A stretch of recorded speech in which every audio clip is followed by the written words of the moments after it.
अज्ञानतिमिरन्धस्य ज्ञानाञ्जनशलाकया चक्षुरुन्मिलितं येन तस्मै श्रीगुरुवे नमः। नमो ॐ विष्णुपादाय कृष्णप्रेष्ठाय भूतले श्रीमति भक्तिवेदान्तस्वामिनिति नामिने। नमस्ते सारस्वती देवे गौरवाणी प्रचारिणे निर्विशेष शून्यवादी पाश्चात्य देशतारिणे। जय श्री कृष्ण चैतन्य प्रभु नित्यानंद श्री अद्वैत गदाधरा श्रीवासादि गौर भक्त वृंदा। हरे कृष्णा कृष्ण कृष्ण हरे हरे, हरे राम राम राम हरे हरे। हरे कृष्णा. ஸோ நம்ம பகவத்கீதை 2வது அத்தியாயம் கீதையின் உட்பொருள் சுருக்கம் அப்படிங்கிற அத்தியாயத்தை நம்ம பார்த்துட்டு வரோம். இப்போ 69வது ஸ்லோகத்தில் இருக்கோம். ஸோ நம்ம இப்போ யாரும் படிக்கிறதுக்கு இல்லைன்னு நினைக்கிறேன். சரி, நானே படிக்கிறேன். யா நிஷா சர்வபூதானாம் வஷ்யாம் ஜாகர்த்தி சம்யமி யஷ்யாம் ஜாகிரதி பூதானி சா நிஷா பஷ்யதோ முனேஹே. இதனோட மொழிபெயர்ப்பு பொருளுரை ஸ்ரீல பிரபுபாதர் இஸ்கான் ஸ்தாபகாச்சாரியர். மொழிபெயர்ப்பு என்னன்னு பார்க்கலாம். எல்லா உயிர்களுக்கும் எது இரவோ அது சுய கட்டுப்பாடு உள்ளவனுக்கு விழித்தெழும் நேரமாகும். எல்லா உயிர்களுக்கும் எது விழித்தெழும் நேரமோ அது ஆய்வறிவு கொண்ட முனிவனுக்கு இரவாகின்றது. பொருளுரை. இருவிதமான அறிஞர்கள் உள்ளனர். ஒரு வகை அறிஞர் புலனுணர்ச்சிக்கான லௌகீக செயல்களில் அறிவு பெற்றவர். மற்றவரோ தன்னுணர்வை வளர்ப்பதில் ஆர்வமுடன் இருப்பவர். சிந்தனையுடைய மனிதரின் ஆய்ந்தறியும் முனிவரின் செயல்கள் ஜடத்தில் ஆழ்ந்திருக்கும் மனிதர்களுக்கு இரவாகும். தன்னுணர்வை பற்றிய அறியாமையினால் அத்தகு இரவில் பௌதிகவாதிகள் உறங்கிக் கிடக்கின்றனர். ஆய்ந்தறியும் முனிவர் பௌதீகவாதிகளின் இரவில் விழிப்புடன் இருக்கிறார். ஆன்மீக பண்பாட்டின் படிப்படியான முன்னேற்றத்தால் அம்முனிவர் தெய்வீக ஆனந்தத்தை அடைகிறார்.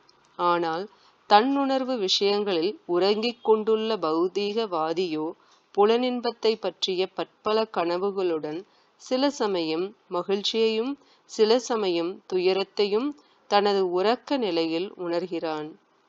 ஆய்ந்தறியும் முனிவர் இத்தகு பௌதீக இன்ப துன்பங்களில் ஒருபோதும் பாதிக்கப்படுவதில்லை. ஜட விளைவுகளால் பாதிக்கப்படாமல் தன்னுணர்விற்கான தனது செயல்களில் முன்னேறுகிறார். ஹரே கிருஷ்ணா. ஸோ இந்த ஸ்லோகத்தோட அர்த்தம் நல்லா தெளிவாகவே பிரபுபாதர் கொடுத்துருக்காரு. ஆனால் முதல்ல நான் இதை படிக்கும்போது ரொம்ப குழப்பமா இருந்துச்சு. அதை கொஞ்சம் நம்ம திரும்ப அதை பற்றி கேட்டு படிச்சு, இப்போ நமக்கு பகவத்கீதை கிருஷ்ணர் கொடுக்குறாரு, அர்ஜுனன் கிட்ட சொல்றாரு பகவத்கீதை. இப்போ அர்ஜுனன் எந்த அளவுக்கு புத்திசாலியா இருந்தா பகவத்கீதை டைரக்டா கிருஷ்ணர்கிட்ட கேட்ட உடனே அர்ஜுனனுக்கு புரிஞ்சிருது. இதுக்கு யாரும் இடையில ஆச்சாரியரா இருந்து விளக்கம் கொடுக்கணுங்கிறது அவசியம் கிடையாது அர்ஜுனனுக்கு. அந்த மாதிரி நிலையில அர்ஜுனன் இல்லை. பெரிய பக்தன், பகவானோட நெருங்கிய தோழன், பக்தன், ரொம்ப புத்திசாலி, திறமைசாலி, அந்த மாதிரி பல தகுதிகளை அர்ஜுனன் கொண்டிருந்தான் இல்லையா? அப்ப அர்ஜுனனுக்கும் கிருஷ்ணருக்கும் இடையில ஆச்சாரியர்னு யாரும் கிடையாது. டைரக்டா ஆட்டோமேட்டிக்கா கிருஷ்ணர் சொன்ன பகவத்கீதையை அர்ஜுனன் தெளிவா புரிஞ்சுக்கிட்டான். ஆனா காலப்போக்குல பார்த்தோம்னா டைரக்டா புரிஞ்சுக்கிற அளவுக்கு முக்கியமா கலியுகத்துல அந்த மாதிரி இல்ல. ஹரே கிருஷ்ணா. ஹரே கிருஷ்ணா மாதாஜி. மந்த சுமந்த மதையோ பகவத்கீதையில ஸ்ரீமத் பகவதத்துல 1வது அத்தியாயத்துல 1வது ஸ்கந்தத்துல 10வது ஸ்லோகத்துல வரும். பிராயேன அல்பாயுஷ சபையே அப்படிங்கிற ஸ்லோகத்துல வரும். கலியுக மக்களோட தகுதிகள் எப்படி இருக்கும், பிரமாதமாலாம் இருக்காதுன்னு சொல்லப்பட்டிருக்கும். ஞாபகம் வர்றது அதிகமா இருக்கும், ஆயுசு கம்மியா இருக்கும், புத்தி ரொம்ப மட்டமா இருக்கும். அதுக்கப்புறம் எப்ப பார்த்தாலும் மனம் சஞ்சலத்திலேயே இருக்கும், தொந்தரவுலயே இருக்கும். அப்படின்னு பல விஷயங்கள் பல குணங்களை கலியுக மக்களுக்கு எப்படி இருக்குங்கிறத சொல்லியிருப்பாங்க இல்லையா? அப்ப இது நைமிஷரண்ய சேஜஸ் சொல்லுவாங்க, இந்த மாதிரி இருக்காங்களே அப்படின்னு சூத்த கோஸ்வாமிகிட்ட சொல்லிட்டு அவங்க நன்மைக்காக நம்ம பகவதம் கேட்கலாம் அப்படிங்கிற முடிவுக்கும் வந்திருப்பாங்க. சோ ஆச்சாரியர் தேவைப்படல அர்ஜுனனுக்கு, ஆனா நமக்கு தேவைப்படுது. ஆச்சாரியர் மட்டும் இல்ல, ஆச்சாரியர் பிரபுபாதர், நமக்கு ஆச்சாரியர் பிரபுபாதர். ஏன்னா அவர் எழுதின பொருளுரை மொழிபெயர்ப்பை வச்சுதான் நம்ம படிச்சுட்டு இருக்கோம். அப்போ அந்த ஒரு ஆச்சாரியர் மட்டும் நமக்கு பத்தல, அதுக்கும் மேல நம்மளுக்கு இடையில ஒருத்தரோ 2-3 பேரோ தேவைப்படுது. அதைய பிரபுபாதர் சொன்னதை திருப்பியும் நம்மளுக்கு விளக்கம் சொல்றதுக்கு ஒருத்தரோ 2-3 பேரோ தேவைப்படுது.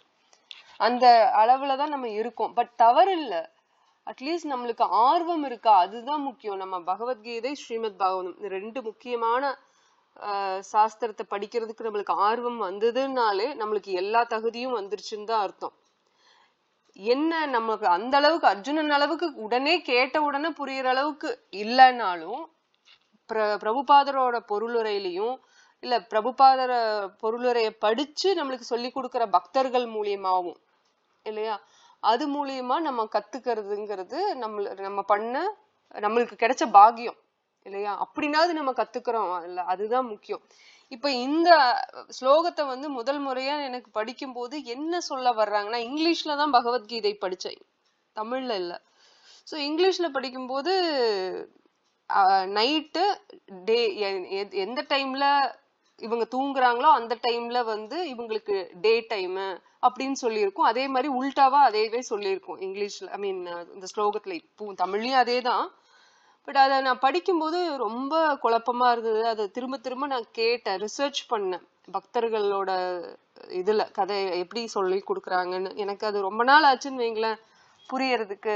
நம்ம பக்தியிலையும் நம்ம கொஞ்சம் கொஞ்சமா முன்னேற முன்னேற நம்மளுக்கு இன்னும் புரிதல் அதிகமா வரும் இல்லையா. நம்ம ஒவ்வொரு டைம் பகவத்கீதை, ஸ்ரீமத் பாகவதம் படிக்கும் போதோ கேட்கும் போதோ நம்ம எப்படி அது கூட கனெக்ட் ஆகுறோங்கிறது நம்மளோட முதிர்ச்சியோட நிலையில இருந்தும் அது புரிய வரும் இல்லையா. நம்ம ரொம்ப குழந்தையா இருக்கும் பக்தியில, இப்பதான் நம்ம ஸ்டார்ட் பண்றோம் அப்படிங்கிறப்ப நம்ம அந்த கேட்கும் போதும், அதே பக்தியில நம்ம அதைய விதிப்படி நம்ம அந்த நெறிப்படி நம்ம பண்ணிக்கிட்டே வரோம். இப்போ ஒரு 10 வருஷம் 20 வருஷம் ஆயிடுச்சு, நம்ம இன்னும் அதை கரெக்டா ஃபாலோ பண்ணிட்டு வரோம். இப்ப திருப்பியும் அதையவே படிக்கிறோம் கேட்கிறோங்கும் போது அதனோட புரிதல் அதனோட அற்புதங்கள் இன்னுமே அதிகமா தான் ஆயிட்டு வரும் சரிங்களா. அதை நம்ம மத்தவங்களுக்கு இன்னும் சொல்லும் போது இன்னுமே அதிகமா நம்ம ஆர்வம் காமிப்போம், நம்மளுக்கு அந்த புரிதலும் ஆழமா போய்கிட்டே இருக்கும்.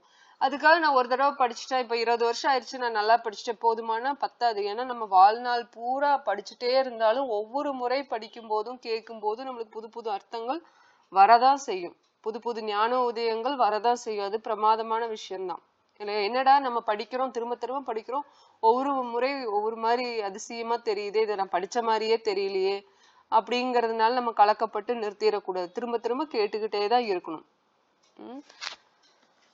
அப்ப இதுல இந்த ஸ்லோகத்துல கிருஷ்ணர் சொல்றது என்னன்னா, 69th ஸ்லோகம், எல்லா உயிர்களுக்கும் எது இரவோ அப்படின்னு யார சொல்றாங்க. எல்லா உயிர்கள்ங்கிறது யாரு அப்படின்னா, பொதுவா மக்கள் எப்படி இருப்பாங்க, ஆன்மீகத்துல இருப்பாங்களா, முக்கியமா கலியுகத்துல பார்த்தோம்னா பொதுவா பாத்தீங்கன்னா ஆன்மீகத்துல பொதுவா கிடையாது மக்கள் இல்லையா, பௌதீகத்துலதான் இருக்காங்க. ஆன்மீகம்ங்கிறது என்னன்னா ஆன்மா சம்பந்தப்பட்டது. ஆன்மா யாரு, பிரம்ம பூத பிரசன்னாத்மா நான் சோச்சதி அப்படின்னா பிரம்ம பூத்த ஸ்டேஜ்ல இருக்கணும் அவங்க ஒவ்வொருத்தரும். நாம் பிரம்மம், பகவான் பரபிரம்மம், எனக்கும் பகவானுக்கும் உள்ள நித்தியமான உறவு என்னன்னா நான் அவருக்கு நித்தியமான சேவகன் அப்படிங்கிற அந்த புரிதலோட நம்ம ஒவ்வொரு க்ஷணமும் இருக்கும் போது நமக்கு தெளிவு அதிகமா வரும், பக்தியும் வர ஆரம்பிக்கும் அதிகமா. ஆனா பிரம்மம்ங்கிறது நான் இந்த சரீரம் அப்படின்னு நினைச்சுக்கிட்டே சரீரத்துக்கூட ரொம்ப அட்டாச்சா இருந்தோம்னா என்ன ஆகும், நான் தான் இந்த சரீரம் அப்படிங்கிற மாதிரி ஆயிரும். இதுக்கு ஒரு உதாரணம் என்னன்னா, சயின்டிபிக்கான உதாரணமே நான் சொல்றேன், ஆர்டிக்கல்ல படிச்சது. இப்ப பக்தர்கள் இது எப்படி பாக்குறாங்க, இது சாஸ்திர வழியா பார்க்கும்போது நம்ம அதுல இருந்து என்ன கத்துக்கிறோங்கிறதும் பார்ப்போம். ஒரு பையன், 5 வயசு பையன் அவனுக்கு சர்ஜரி பண்றாங்க, அவனுக்கு இதயம் பாழாயிருக்கு. அப்ப 3 வயசு பையன், இது நடந்ததுதான், உண்மையா நடந்ததுதான்.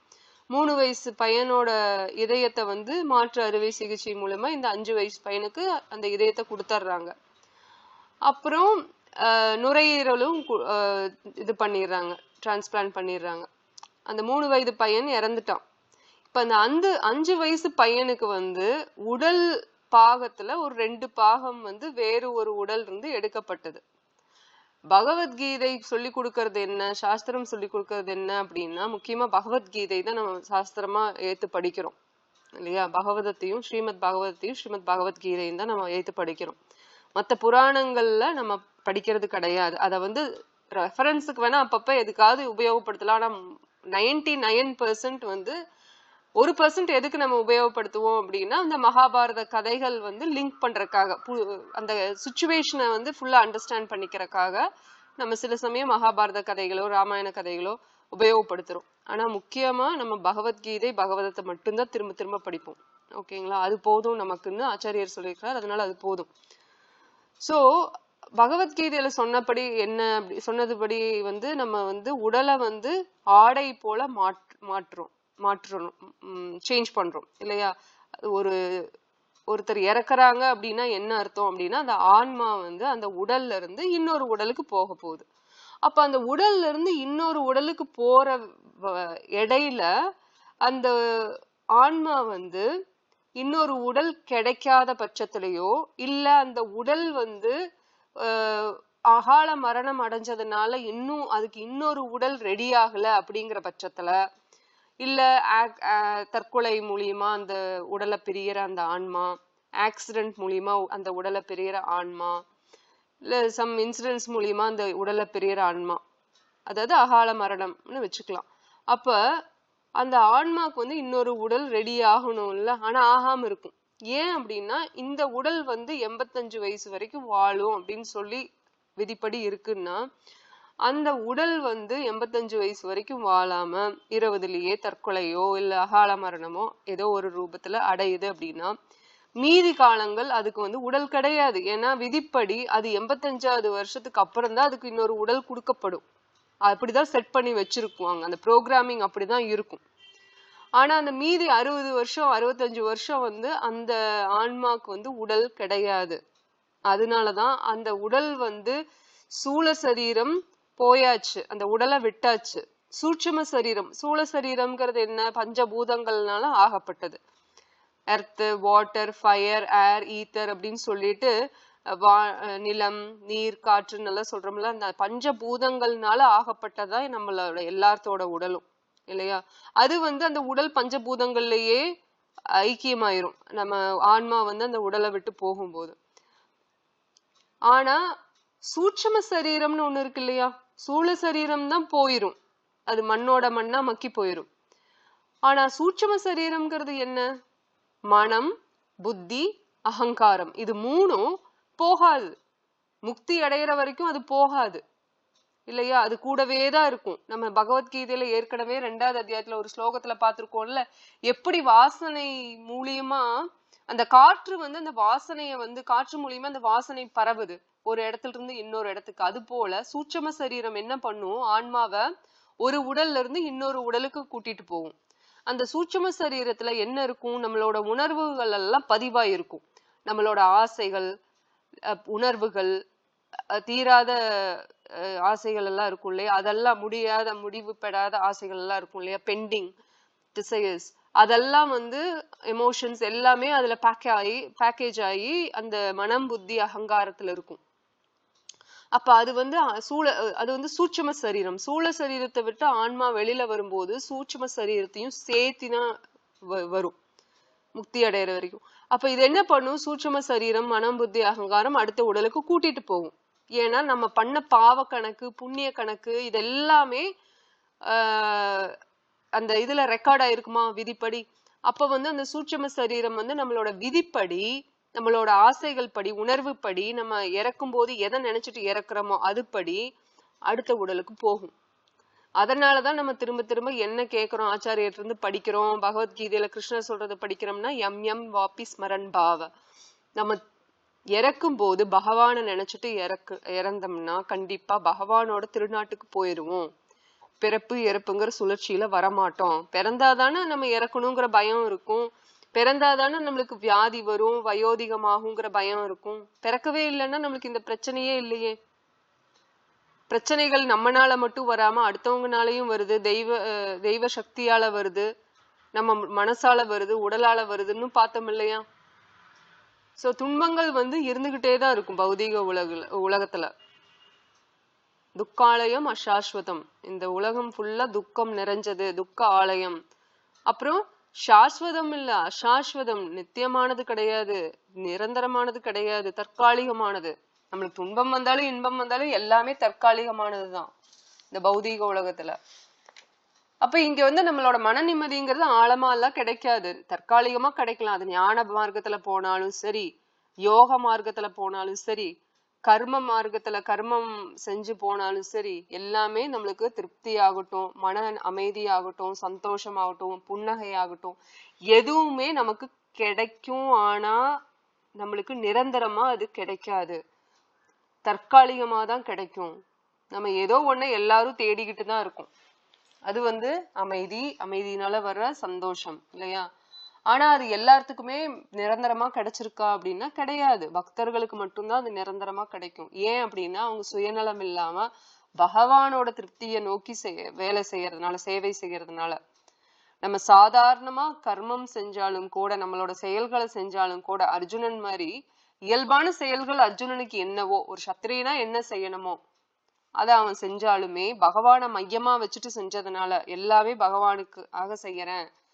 யுத்தம் பண்றதுல அர்ஜுனனுக்கு விருப்பமே கிடையாது, அடுத்த உயிர்களை பறிக்கிறதுக்கு அர்ஜுனனுக்கு விருப்பம் கிடையாது. ஆனா பகவான் சொல்லியிருக்காரு, அது உயர்ந்த தர்மத்துக்காக சொல்லியிருக்காரு, உன்னத தர்மத்துக்காக சொல்லியிருக்காரு, அப்ப நான் செய்யறேன்.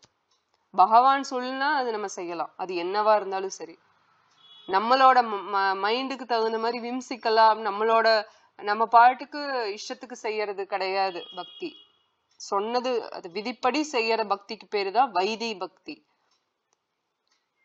நான் பக்தியில சாஸ்திரம் சொல்ற மாதிரி செய்ய மாட்டேன், எனக்கும் பகவானுக்கும் இல்ல உறவு, அது ஒரு மாதிரி நானா பண்ணிக்கிறேங்கிறது தவறான எண்ணம்.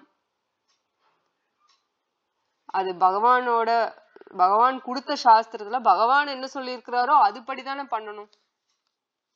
இப்ப அம்மாவுக்கு பிடிச்ச மாதிரிதான் நான் நடந்துகிட்டா அம்மா எனக்கு பிடிச்சத பண்ணுவாங்க, பண்றாங்களோ இல்லையோ அம்மாவுக்கு பிடிச்ச மாதிரி பண்ணா அம்மா திருப்தியா இருப்பாங்க அப்படிங்கிற அந்த ஒரு எண்ணம் நம்ம குழந்தைகள் ஆகும்போது, குழந்தைகள் சமயத்துல நமக்கு வராட்டியும் பெரியவங்களானோடனே நமக்கு வருதா, அம்மாக்கு இது பிடிக்கும், நம்ம அம்மாக்கு இது செஞ்சு கொடுக்கணும், அப்பாக்கு இது பிடிக்கும், அப்பாக்கு இது பண்ணி கொடுக்கணும் அப்படிங்கிற எண்ணம், அந்த முதிர்ச்சி மனநிலை நமக்கு வருதா.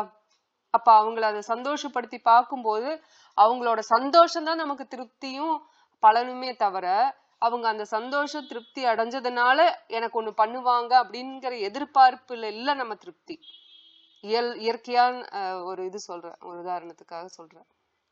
அதே மாதிரி பகவானை திருப்தி படுத்துறதுக்காக தான் அர்ஜுனன் செஞ்சானே தவிர தான் திருப்தி ஆவன்னு சொல்லி செய்யல. ஆனா பிரமாதம் என்னன்னா, நம்ம பகவானை திருப்தி படுத்தும் போது எந்த காரியம் செஞ்சாலுமே, அவரை மையமா வச்சுட்டு எந்த செயல் செஞ்சாலுமே ஆட்டோமேட்டிக்கா நம்ம திருப்தி அடையிறோம்.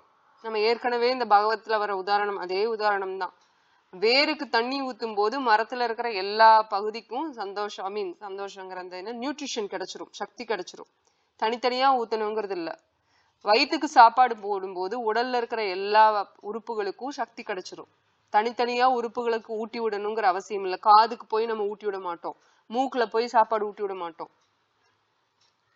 இல்லையா. கைக்கு மட்டும் சாப்பாடு எடுத்து வச்சுக்க மாட்டோம், வயிற்றுக்கு வாய் வழியா போடும்போது வயிற்றுக்குள்ளதான் அது போய் இறங்கும், அதுல இருந்துதான் சக்தி மற்ற இடத்துக்கு பரவும். அது மாதிரிதான் பகவானுக்கு நான் திருப்தி படுத்துறோம் அப்படின்னாலே ஆட்டோமேட்டிக்கா நம்ம திருப்தி அடைஞ்சிருவோம். இப்ப இந்த சூட்சம சரீரம் என்ன பண்ணும்னா பேயா அலையும். ஆன்மா உடல் இல்லாதனால சூட்சம சரீரம் பேயா அலையுது இல்லையா. அந்த ஆன்மாக்கு வேற வழி இல்லை, உடல் கிடைக்கிற வரைக்கும் அதுதான் கதி. அதனாலதான் சிவபெருமான் கருணையோட இந்த மாதிரி பூத பிரேதத்துகளோட சிவபெருமான் நைட்டு நேரத்துல உலா வருவாரு. அப்ப ஒரு மாதிரி மாலை நேரத்துலன்னு வைங்களேன், மாலை பொழுதுல 5 o'clock 6 o'clock அந்த மாதிரி நம்ம விளக்கு வைக்கிற நேரத்துலங்கிற மாதிரி அந்த மாதிரி சமயங்கள்ல போவார். அப்ப ஆண் பெண் உறவுல இருக்கக்கூடாது. அந்த சமயத்துல இருந்தாங்க அப்படின்னா இந்த மாதிரி பூதங்களா அலையுது இல்லையா, அந்த மாதிரி ஆன்மாக்கள் தான் அந்த பெண்ணோட வயிற்றுல கருவா வரும். அப்படி நடந்ததுதான் கஷ்யப்ப முனிக்கும் தீதிக்கும். குழந்தையா பிறந்தவங்க யாரு? யாருக்காவது தெரியுங்களா? கஷ்யப்பருக்கும் தீதிக்கும் குழந்தைகளா பிறந்தவங்க யாருன்னு? இந்த மாதிரி நேரத்துல சிவபெருமான் வர்ற நேரத்துல பிறந்ததுனால அவங்க ஒரு க்ளூ கொடுக்குறாங்க, அவங்க அசுரர்களா பிறப்பாங்க.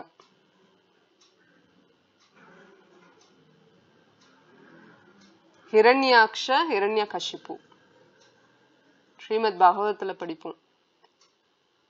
கஷ்யப்ப முனிவர் சொல்லுவாரு, தீதி வந்து ஆசைப்படுவா, எனக்கு குழந்தைங்க வேணும், என்னோட தமக்கைக்கு மட்டும் குழந்தைங்க இருக்கு, ஒரே புருஷன் தான் கஷ்யப்ப முனிக்கு தான் அதித்தி தீத்திங்கிற அக்கா தங்கச்சி கொடுத்துருப்பாங்க, அவங்களுக்கு குழந்தை இருக்கு, எனக்கு இல்ல, எனக்கு சங்கடமா இருக்கு, எனக்கும் வேணும்னு. இது சரியான தருணம் கிடையாது, இது சுபமுகூர்த்தம் கிடையாது, இப்ப நம்ம எதுவும் பண்ணக்கூடாதுன்னு சொல்லியும் தீதி ரொம்ப புடிவாதம் பண்ணி கஷ்யப்ப முனிவரும் அதுல மயங்கி சரின்னு சொல்லி அவங்க சேர்ந்ததுனால பிறக்கக்கூடிய அசுரர்கள் தான் ஹிரண்யாக்ஷ ஹிரண்யகசிப்பு. இந்த உதாரணங்கள் எல்லாம் எதுக்காக சொல்றாங்கன்னா, நம்ம வந்து எப்படி எல்லாமே கிருஷ்ண உணர்வோட கிருஷ்ணரை மையமா வச்சுட்டு ஒரு குழந்தை பெத்துக்கணும்னா கூட கர்ப்பதான சம்ஸ்காரான்னு ஒண்ணு இருக்கு. அந்த மாதிரி நம்ம தூய்மைப்படுத்துற சில யாகங்கள், பூஜைன்னு இல்லை, இது வந்து சம்ஸ்காரம்ங்கிறது தூய்மைப்படுத்துறதுக்கு, மனசை தூய்மைப்படுத்துறதுக்கு, அந்த எண்ணங்களை தூய்மைப்படுத்துறதுக்கு, எந்த மாதிரி குழந்தை வேணும் அப்படிங்கறத வந்து நம்ம தூய்மைப்படுத்தி மனதையும் உள்ளத்தையும் எண்ணத்தையும் தூய்மைப்படுத்தி நம்ம பகவான் கிட்ட ஜபநாமத்துல ஹரிநாமத்துல ஹரிகதையில கேட்டு நம்ம குழந்தை கிடைக்கும் போது யாகம் பண்ணுவாங்க. இந்த மாதிரி நல்ல ஆத்மாவா எனக்கு வேணும், புண்ணிய ஆத்மாவா, பகவானோட பக்தர், ஏற்கனவே பக்தியை முடிக்காம இருக்கிற பக்தர்கள் வந்து நமக்கு குழந்தையா பிறந்தா என்ன ஆகும்னா பக்தி கண்டினியூ பண்ணுவாங்க. அப்ப நம்மளும் அவங்கள பார்த்து நம்மளும் பக்தியை தொடரலாம் இல்லையா? அந்த மாதிரி குழந்தைங்க வேணும்னு வேண்டிக்குவாங்க.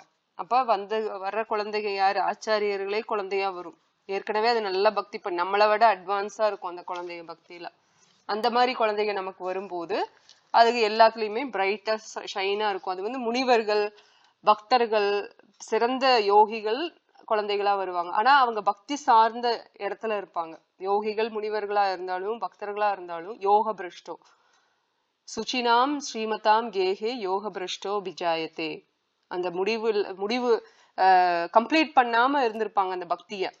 அவங்க பக்தர்களாவே இருந்திருக்கலாம், இல்ல முனிவர்களாவோ யோகிகளாவோ கர்மிகளாவோ இருந்திருக்கலாம். ஆனா பக்தி லைன்ல நல்லா போயிட்டு இருந்திருக்கலாம். கர்மிகள்னு சொல்ல முடியாது, ஏன்னா கர்மவாதிகள் வந்து அந்த அளவுக்கு பக்தி மார்க்கத்துக்குள்ள வரமாட்டாங்க. பௌதிக சுயநலத்துல அவங்களோட சுய இன்பத்துக்காக புலனின்பத்துக்காகவே தான் அவங்க செலவிடுவாங்க நேரங்களை. பக்தின்னு வரும்போது சிறப்பா அவங்க பண்ணிட்டு இருந்திருப்பாங்க. அவங்களால முழுமையா அதை நிறைவேற்றி இருக்க முடியாது பக்தி பயிற்சிய. அதனால அவங்க அடுத்த பிறவியில வந்து ஒரு நல்ல ஒரு பெத்தவங்க ஆல்ரெடி பக்தர்களா இருக்கிற மாதிரியும், அந்த சமுதாயம் சமூகம் அவங்களோட செல்வாக்கு எல்லாமே பக்தி சார்ந்து இருக்கிற மாதிரியும் அந்த இடத்துல வந்து பிறப்பாங்க அந்த குழந்தைங்க, அந்த ஆன்மாக்கள் குழந்தையா பிறப்பாங்க. அப்ப வந்து ரெடிமேடா இருக்கும் எல்லா சுச்சுவேஷன் எல்லாம். இவங்க போய் தான் பக்தி தேடணும்னு இல்லை, பக்தி ஆல்ரெடி ரெடிமேடா வீட்டுல இருக்கும், ஜஸ்ட் கண்டினியூ பண்ணா போதும் அந்த மாதிரி. இப்ப இந்த குழந்தை என்ன ஆகுது, 5 வயசு பையன் வந்து 3 வயசு பையனோட இதயத்தை வாங்குறதுனால கீதையில சொல்றது பிரகாரம் பார்த்தா நம்ம உடல் உறுப்புகள் வந்து ஆன்மா கிடையாது, மூளை ஆன்மா கிடையாது. நம்ம உணர்வுகள் மூளையில செயல் ஃபங்க்ஷன், உடல் ரீதியா செயல் புரியறதுக்கு தான் மூளை உபயோகமாகுது ஒழிய நம்மளோட ஆன்மா ரீதியா கிடையாது. நம்மளோட சூட்சும சரீரம் புத்தி வந்து எங்க இருக்கு அப்படின்னா பிரெயின்ல கிடையாது. புத்தி எங்க இருக்கு? மூளையில கிடையாது. ஆன்மால இருக்கிற ஒரு பகுதி. ஆன்மா வந்து 2 விஷயங்களால மூடப்பட்டிருக்கு. ஆன்மாவை நம்ம கண்களால பார்க்க முடியாது இல்லையா, உணரதான் முடியும். இப்ப நான் பேசுறேன் அப்படின்னா ஆன்மா இருக்கிறங்கிட்ட தான் பேசிட்டு இருக்கேன். அப்ப அந்த ஆன்மா வந்து ஃபர்ஸ்ட் சூழ சரீரம் பஞ்சபூதங்கள்னால ஆகப்பட்ட உடலால ஃபர்ஸ்ட் கவர் ஆயிருக்கு. அதுக்கும் மேல சூட்சம சரீரம் மனம், புத்தி, அகங்காரம் இது மூலியமா கவர் ஆயிருக்கு. இப்ப இந்த குழந்தைக்கு வந்து இதயமும் நுரையீரலும் மாற்று அறுவை சிகிச்சை பண்ணும்போது உடல் ரீதியா அது பண்ணிருக்கு. மனம் ரீதியாவோ இல்ல ஆன்மா ரீதியாவோ எந்த ஒரு மாற்றமும் இல்ல இல்லையா?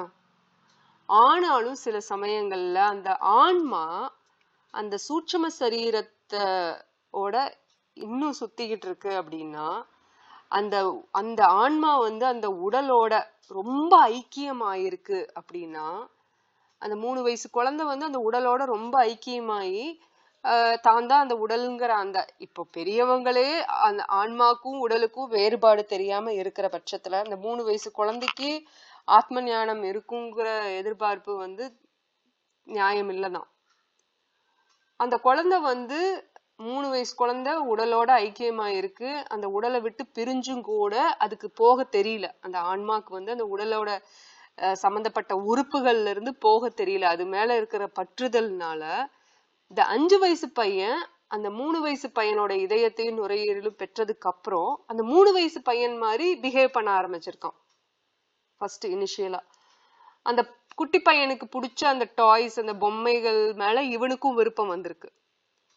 அந்த ஒரு முக்கியமான ஒரு பொம்மை வந்து அந்த 3 வயசு குழந்தைக்கு ரொம்ப பிடிக்கும். அது கீழே விழுகும்போது அதை பிடிக்க போகும்போதுதான் அந்த பையன் விழுந்து இறந்திருக்கான். சோ இந்த பையனுக்கு வந்து அந்த பையனை பத்தி தெரிஞ்சிருக்கு. அந்த வந்து பையன் வந்து கூப்பிடுற மாதிரி இருந்திருக்கு.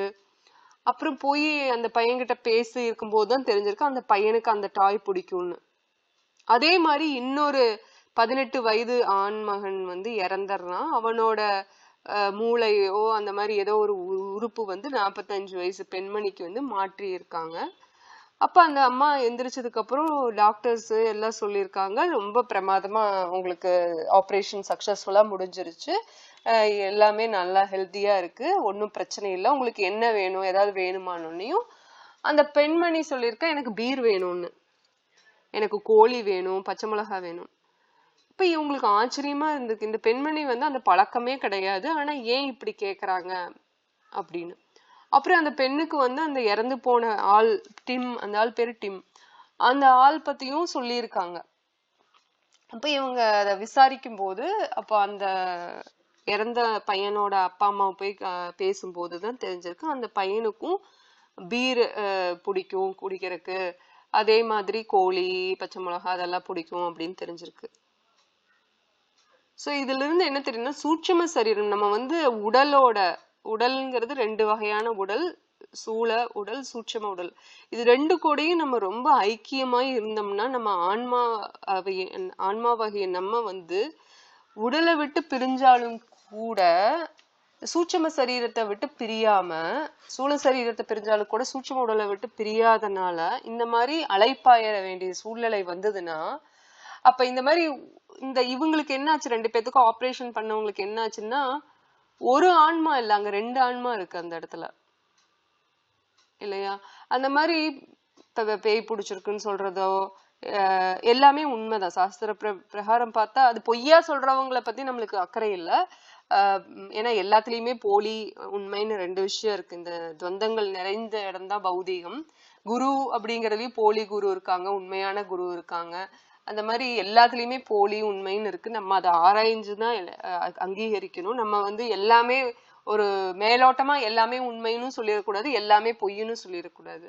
இப்ப விஞ்ஞானிகள், ஆராய்ச்சியாளர்கள், மருத்துவர்கள் வந்து பேய்ங்கிறது உண்மை கிடையாது, அது உன்னோட உணர்வு தான் அப்படின்னு சொல்லி நம்மளையவே வேற திசையில திருப்பி விட்டுறாங்க. அதை நானும் பார்த்திருக்கேன். நான் சைக்காலஜி படிச்சிருக்கேன். ஸோ நான் டாக்டர்கிட்ட இத பத்தி ஒரு தடவை பேசும்போது கூட அவங்களுக்கு இதெல்லாம் வந்து வேற மாதிரி தான் அப்படின்னு சொல்லி விட்டுருவாங்க, டைரக்ட் பண்ணி விட்டுருவாங்க. மன சம்பந்தப்பட்டதை தவிர வேற ஒண்ணும் இல்லை. ஆனா ஆன்மா சம்பந்தப்பட்டதா அவங்க பாக்குறது கிடையாது. நான் சைக்காலஜி படிக்கும்போது நிறைய விஷயங்கள் எனக்கு நிறைய இல்ல, ஆல்மோஸ்ட் எவ்ரிதிங் எனக்கு வந்து அதுல உடன்பாடே கிடையாது. அந்த சைக்காலஜிஸ்ட், அந்த சயின்டிஸ்ட், அவங்களோட இன்ஃபர்மேஷன், அவங்க கொடுக்குற அந்த கிளாஸஸ் எல்லாமே வந்து ரொம்ப எப்படி சொல்றதுன்னா சாஸ்திரத்துக்கு உட்பட்டதாவே கிடையாது. எனக்கு அது ஏன் படிச்சேன் அப்படின்னா நமக்கு உதவியா இருக்கணும், நம்ம பிரச்சாரம் பண்றதுக்கு, பகவத்கீதை இதெல்லாம் சொல்லி கொடுக்கறதுக்கு உபயோகமா இருக்கணும்னு தான் படிச்சேன். ஆனா அதை படிக்க படிக்க எனக்கு இது சைக்காலஜி விட அதிகமாவே நம்ம பகவத்கீதையிலயும் பகவதிலையும் படிக்கிறோம்.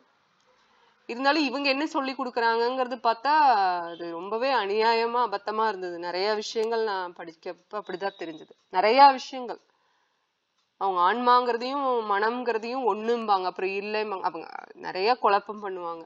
அதை நம்ம படிக்காமயே இருந்துக்கலாம். சோ இந்த ஒரு ஆன்மா வந்து ஒரு உடல்ல இருக்கிற பட்சத்துல ஒரு கூண்டுக்குள்ள ஒரு கிளி இருக்குது அப்படின்னா 2-3 கிளி இருந்தா என்ன ஆகும்? சத்தம் தான் அதிகமா. இந்த மாதிரி அந்த உடல்ல வந்து ஒரு ஆன்மாக்கு மேல இந்த மாதிரி சூட்சும சரீரமோட தெரியிற ஆன்மாக்களுக்கு வந்து உடல் சூழ சரீரம் இல்லாதனால எது ரொம்ப பலவீனமா இருக்கிற ஆன்மா உடல்ல இருக்கோ அந்த ஆன்மா கூட இந்த ஆன்மாவும் சேர்ந்துக்கும் அந்த உடல்ல, ஒரே உடல்ல. அப்பதான் இந்த குழப்பங்கள் வர்றது, பேய் பிடிக்கிறதுங்கிறது, அந்த மாதிரி அவங்க மனநிலை பாதிக்கப்படுறாங்க, அதெல்லாம் இருக்கு. ஆனா பக்திக்குள்ள வந்துட்டு இந்த பிரச்சனைகளே இல்லை. ஆரம்ப கட்டத்துல இருந்து குழந்தைகளுக்கு நம்ம சொல்லி கொடுக்கும் போது, நீ இந்த உடல் கிடையாது, இந்த உடலோட இன்பங்களை பார்க்காத, ஆன்மாவோட இன்பத்தை பாரு. ஆன்மா எப்ப இன்பமா இருக்கும் அப்படின்னா பகவான வந்து ஜீவேர ஸ்வரூபஹோய் கிருஷ்ணேர நித்யதாஸ், பகவான நம்ம நித்தியமா நம்ம பகவானுக்கு சேவை பண்ணும் போது அதுலதான் நமக்கு முழு திருப்தி கிடைக்கும். இந்த தற்காலிகமான திருப்தி வேண்டாம். இதுல சைத்தன்ய சரிதாமிருத்தத்துல ஒரு ஸ்லோகம் இருக்கு, புக்தி முக்தி சித்திகாமி சகலி அசாந்தா கிருஷ்ண பக்த நிஷ்காம அத்தேவ சாந்தா. கிருஷ்ண பக்தர்களுக்கு வந்து எந்த காமமும் இருக்காது. காமம்னா ஆசைகள். கிருஷ்ண பக்தர்களுக்கு கிருஷ்ண பக்த நிஷ்காம அத்தேவ சாந்தா. கிருஷ்ண பக்தர்களுக்கு வந்து நிஷ்காம எந்த காமங்களும் இல்லாதனால என்ன ஆகும் அப்படின்னா சாந்தா, அவங்களுக்கு வந்து சாந்தி, எப்பவுமே மன அமைதி இருக்குமா. ஆனா இந்த சித்திய தேடி போறவங்க, புத்திய தேடி புத்தி இல்ல புக்தி, புக்தினா புலனின்பங்களை தேடி போறவங்க. முக்தி அப்படிங்கிறது வந்து இந்த ஞானிகள் எல்லாம் இந்த பிரம்ம ஜோதியத்துல போய் நான் பிரம்மத்தோட கலக்கறேன் அப்படிம்பாங்கல்ல, அவங்க எல்லாம் வந்து முக்தி தேடி போறவங்க, முக்தி.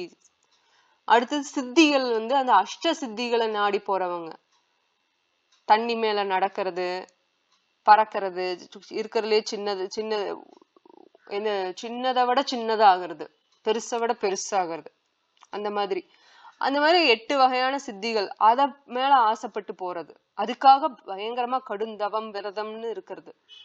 இதுல பாத்தீங்கன்னா ஆசைகளே இருக்கக்கூடாதுன்னு நினைக்கிற ஞானிகள், முக்திய நாடுற ஞானிகளும் ஆசைப்படுறாங்க. எப்படி? அந்த மாதிரி ஆசைப்படக்கூடாதுங்கிற ஆசைய அவங்க படுறதுனால. அப்படி பார்த்தா கர்மீஸ், ஞானிஸ், யோகிஸ் எல்லாருமே ஒரு வகையில இல்லைன்னா இன்னொரு வகையில புலன் இன்பத்தை தேடிதான் போறாங்க. அஷ்டாங்க யோகிஸும் சித்திகளை வச்சு என்ன பண்ண போறாங்க? பக்தியா பண்ண போறாங்க, இல்ல வித்தை தான் காமிக்க போறாங்க. நான் தண்ணியில நடக்கிறேன் பாரு, தண்ணி மேல நடக்கிறேன் அப்படின்னு. சோ இந்த மாதிரி பண்றவங்களுக்கு என்ன நடக்கும்? புக்தி முக்தி சித்தி காமி சகலே அசாந்த, நிம்மதி இருக்காது. சாந்தம்னா நிம்மதி, அசாந்தம்னா மன நிம்மதி இருக்காது. அதனால இந்த ஸ்லோகத்துல நம்ம தெரிஞ்சுக்க வேண்டியது, பௌதிகவாதிகள் முக்கியமா எல்லாருமே தான் கிட்டத்தட்ட இல்லையா, எல்லாத்துக்குமே வந்து ஆத்ம ஞானம் பிரம்ம ஞானம் இல்லாம இருக்கிறதுனால கடவுளுக்கும் எனக்கும் சம்பந்தம் என்ன? கடவுள் யாரு? நான் யாரு? ஆத்மானா என்ன? நான் தான் ஆத்மா. இந்த மாதிரி ஞானம் இல்லாம, எனக்கும் கடவுளுக்கும் உள்ள சம்பந்தம் என்ன, உறவு என்ன அப்படிங்கிற ஞானம் இல்லாம இருக்கும்போது அவங்க எது மேல ஈடுபாடு அதிகமா வச்சிருப்பாங்கன்னா உடல் மேலதான், உடல் சார்ந்த உறவுகள் மேல. என்னோட பையனுக்கு இது பிடிக்கும், நான் அதை பண்ணித்தரேன். என் பொண்ணுக்கு இது பிடிக்கும், நான் அதை வாங்கி தரேன். பேரன் பேத்தி பக்கத்து வீட்டுக்காரங்க, இதையவே தான் சுத்தி சுத்தி வட்டம் வந்து ரொம்ப குறுகிய வட்டமா இருக்கும். இதையவே சுத்தி சுத்தி வருவாங்க. காலப்போக்குல என்னப்பா வயசாயிருச்சு, நீ என்ன போய் பண்ண போறோம், நம்ம பாட்டுக்கு சந்தோஷமா நம்மளோட புலனின்பத்தை பார்த்துட்டு போலான்னு பிடிச்சதை பண்ணலாம் அப்படின்னு நினைச்சிட்டு இருப்பாங்க. ஆரம்ப நிலையில கஷ்டமா தான் இருக்கும். பகவான் பக்தி பண்ணுங்கன்னு சொல்லும் போது, வைதிக பக்தியில விதிப்படி நம்ம ஃபாலோ பண்ணும்போது, ஆரம்ப நிலையில குழந்தைகளை ஸ்கூலுக்கு அனுப்பும் போது அதுகளுக்கு பிடிக்காம தான் இருக்கும். அப்புறம் நேச்சுரலா அவங்களுக்கு தெரிய வந்துரும் இந்த மாதிரி பண்ணா நமக்கு தான் நல்லது, நமக்கு தான் பலன் கிடைக்க போகுதுங்கிற அந்த அறிவு வர்ற வரைக்கும் நம்ம கொஞ்சம் டைரக்ட் பண்ணிதான் ஆகணும். அதுதான் ஆச்சாரியர் நமக்கு பண்றாங்க வைதி பக்தி மூலமா. டெய்லிக்கும் 16 முறை சாண்டிங் பண்ணுங்க, பகவான் ஹரிகதை கேளுங்க, ஹரிநாமத்தை சொல்லுங்க, மத்தவங்களுக்கு ஹரிகதைய கீர்த்தனம் பண்ணுங்கன்னு எல்லாம் சொல்றது அதுக்குதான். அப்ப அது பண்ண பண்ண என்ன ஆகும்னா ராக மார்க்கமா மாறும், ஸ்பான்டேனியஸா இயல்பாவே அந்த பக்தி மாறும். குழந்தைகளுக்கு எப்படி தன்னாலேயே தெரிய வந்துரும், நான் இதெல்லாம் பண்ணா எனக்கு இந்த பலன் கிடைக்கும், மத்தவங்களுக்கு உதவி செய்யலாம், பெத்தவங்களுக்கு உதவி செய்யலாம் அப்படிங்கிற அந்த எண்ணம் எல்லாம் நல்லபடியா வளர்க்குற பையன் பொண்ணு இந்த மாதிரிதான் எண்ணங்கள்ல முதிர்ச்சி அடையும் இல்லையா? அப்போ ஆட்டோமேட்டிக்கா அதுக்கு சொல்லி கொடுக்க வேண்டியதில்லை, இனிமேல் அதுவா பண்ண ஆரம்பிச்சிடும். அது போலதான் பக்தர்களும் ஆரம்ப நிலையில கொஞ்சம் கஷ்டப்படதான் வேணும். போக போக அவங்க புலனின்பத்தை கட்டுப்படுத்த கட்டுப்படுத்த அது இயல்பாவே கட்டுப்பாட்டுக்குள்ள வந்துரும் இல்லையா? பகவானுக்கு நெய்வேத்தியம் பண்ணாம சாப்பிடக்கூடாது அப்படிங்கறத வந்து ஃபர்ஸ்ட் எடுத்தோடனே சொல்லி கொடுக்கணும். அதுக்கப்புறம் அவங்களுக்கே தெரிஞ்சிடும், எச்ச பண்ணக்கூடாது, சாப்பிட செய்யும் போது சமையல் செய்யும் போது அதை எச்சிப்படுத்தக்கூடாது, குளிச்சுட்டு சமைக்கணும், தலைய விரிச்சு போட்டு சமைக்க கூடாது, முடி உளுந்துரும், அப்புறம் அந்த நம்மளோட வீட்டை வந்து சுத்தமா வச்சுக்கணும், ஏன்னா இது பகவான் இருக்கிற இடம், மனசை சுத்தமா வச்சுக்கணும், ஏன்னா ஆத்மா பரமாத்மாவும் ஆத்மாவும் இதயத்துல ஒரே இடத்துல பக்கத்துல பக்கத்துல இருக்காங்க. அப்ப அவர் இருக்கிற இடத்த சுத்தமா வச்சுக்கணும்னு ஒவ்வொரு விஷயத்தையும் பார்த்து பார்த்து பண்ண ஆரம்பிக்க ஆரம்பிக்க நம்மளுக்கு ஆட்டோமேட்டிக்கா பக்தி வர ஆரம்பிச்சிடும் இல்லையா? அப்ப இந்த யோகிகள் ஞானிகள் மாதிரி பக்தி வந்து செயல் இல்லாம ஒரே இடத்துல இருக்கிறது கிடையாது. பௌதிகவாதிகளுக்கு வந்து அறியாமையில இருக்கிறதுனால அவங்க இரவுல இருக்காங்க அப்படின்னு சொல்லப்படுது இந்த ஸ்லோகத்துல. ஆன்மீகவாதிகள் வந்து பக்தர்களுக்கு வந்து அந்த இரவுல இருக்கிற அந்த அறியாமையில இருக்கிறது வந்து அவங்களுக்கு வெளிச்சம். எப்படி அப்படின்னா அவங்க வந்து அந்த ஞானத்துல இருக்கிறதுனால அவங்க வெளிச்சத்துல இருக்காங்கன்னு சொல்லப்படுது. ஆத்ம ஞானம், பிரம்ம ஞானம், பகவானோட இருக்கிற உறவு எல்லாமே அவங்க தெரிஞ்சதுனால இவங்க வெளிச்சத்துல இருக்காங்க, பகல் பொழுதுல இருக்காங்க. ஆனா இவங்க பௌதிகவாதிகள் வந்து அந்த ஞானம் இல்லாதனால அவங்க தூங்கிட்டு இருக்காங்க, இரவு பொழுதுல இருக்காங்கன்னு சொல்லப்படுது. பௌதிகவாதிகளோட இரவு பொழுது வந்து ஆன்மீகவாதிகளுக்கு பகல் பொழுதுங்கிறதுக்கு இதுதான் அர்த்தம். அதே உல்டாவா போட்டோம்னா பௌதிகவாதிகளுக்கு பகல் பொழுது என்ன, அது வந்து ஆன்மீகவாதிகளுக்கு இரவு பொழுது அப்படின்னா, பௌதிகவாதிகள் வந்து எதுல வந்து தூங்காம விழிச்சிருப்பாங்க அப்படின்னா ஆசைகள்ல, பௌதிக ஆசைகள், எனக்கு இது வேணும் அது வேணும் அது பண்ணணும் இது பண்ணணுங்கிற ஆசைகள்ல இருப்பாங்க இல்லையா? அதுல வந்து அவங்க தூங்காம விழிச்சிட்டு இருப்பாங்களாம், தெளிவா இருப்பாங்க அதுல. ஆனா ஆன்மீகவாதிகள் எனக்கு இருக்கிறதே போதும். பக்தர்கள் என்ன பண்ணுவாங்க, எனக்கு பகவான் கொடுப்பாரு, எதுனாலும் எனக்கு பகவான் செஞ்சு கொடுப்பாரு, நான் அதுல எந்த மைண்ட் அஜிடேஷனும் ஆக தேவையில்லை, அதனால நான் அதுல தூங்கிட்டு இருக்கேன், எனக்கு ஆசைகள் இல்லை. ஏன்னா பகவானே என்னோட ஆசைகள் எல்லாம் என்னன்னு தெரியும், அவரு நிறைவேற்றுவாரு. எனக்கு இருக்கிற ஆசை என்ன, பகவானை திருப்திப்படுத்துறது, அதையும் அவரே செய்ய வைப்பாரு என்னைய. அதனால பௌதிகவாதிகள் தூங்காம இருக்கிற விழிச்சிருக்கிற நேரத்துல ஆன்மீகவாதிகள் பக்தர்கள் தூங்கிட்டு இருப்பாங்க. தூங்குறதுங்கிறது என்னன்னா அந்த ஆசைகள் இல்லாம இருக்கிறது. அதுதான் இந்த ஸ்லோகத்தோட அர்த்தம். சரி, அடுத்த ஸ்லோகம் போவோம். மொத்தம் வந்து 73 ஸ்லோகங்கள் இருக்கு பகவத்கீதை 2வது அத்தியாயத்துல. சரி, 72 ஸ்லோகங்கள் இருக்கு. நம்ம இப்ப 70வது ஸ்லோகத்துக்கு போவோம்.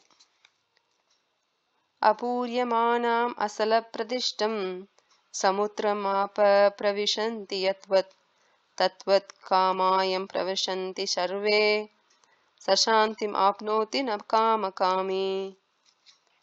மொழிபெயர்ப்பு: நதிகள் கடலில் வந்து கலந்தாலும் படிக்கிறீங்களா மாதாஜி? படிங்க.